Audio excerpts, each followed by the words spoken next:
March 1st will forever be etched into the memories of Buffalo Fire. Just 1 year later, and the wounds of the loss are still far from healing. Joining me now to talk about the death of Buffalo firefighter Jason Arno is Father Paul Sile, the chaplain for the Buffalo Fire Department, a man who has been certainly very busy, always seems to be. Yeah, that's true. Yeah, very busy. Listen, this is your vocation. This is what you do. You offer comfort. I'll start by asking how you are on this day. It was an emotional day, and I know that you knew Jay, and you've been with his family a lot. So how has it been for you today?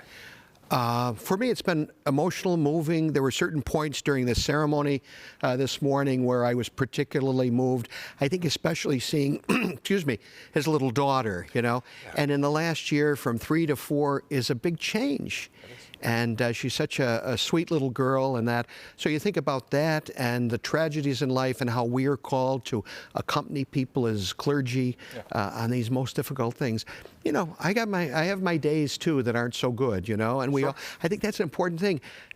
First responders, especially police and firefighters, really need to reach out for help when they're feeling that, because it can really become very dark and overwhelming. I hope that people heard what you just said. Even Father Paul Sile, whose job is to offer comfort, has a tough day every now and again. So that sort of further underscores the importance of reaching out and asking people how they're doing.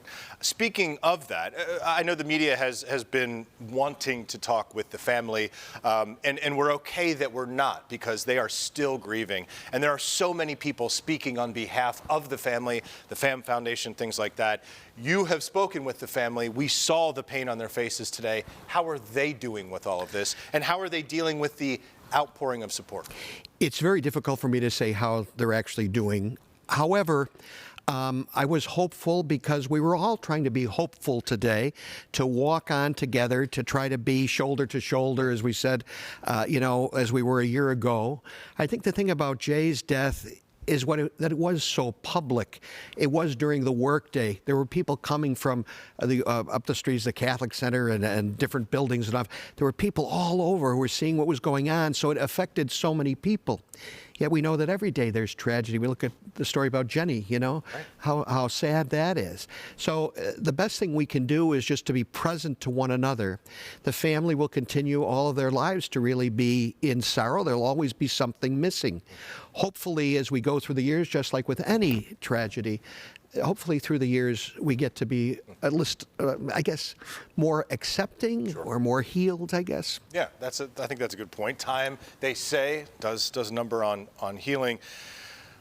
You know, we also have seen the stories of folks like Hope Rises reaching out, and they're delivering pizzas to every fire company in Buffalo just as a sign of support. You saw the video. There were hundreds of people downtown today for this memorial, not all of them having a direct connection with Buffalo Fire or Jason Arno, but they were there in support. The way this city supports its fire department is also an emotionally positive thing.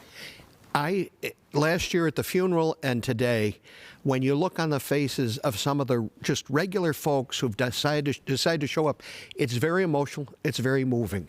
And I would say the pizza was good today, you know?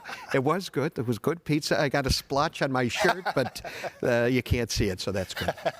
But there's always something that kind of brings us together, and many times it's food. You know, I mean, it's, you know, you and I know that. That's right, yeah. So anyway, but, and so we still accompany one another. And that was the main theme of Chris Whalen and the captain and commissioner and the mayor, that we don't forget. You know, that's so important that nobody ever should feel that their loved one is forgotten. That's what we really try to hold on to with Jason and with all the firefighters in the past who've been seriously injured or lost their lives. You know, I'm going to ask you to kind of broaden that out, if you will, because there may be people who might be struggling themselves emotionally, be it quietly, or they might be sharing that with others. They may be seeing these sad images on their screens and going into a weekend where they might be lonely. When people are dealing with this, shouldn't this be a good example of how to get through our grief together and with support? I would say exactly, and that we really, you know, it's such a simple thing to say, And it's not necessarily religious or spiritual, but as human beings, we need one another.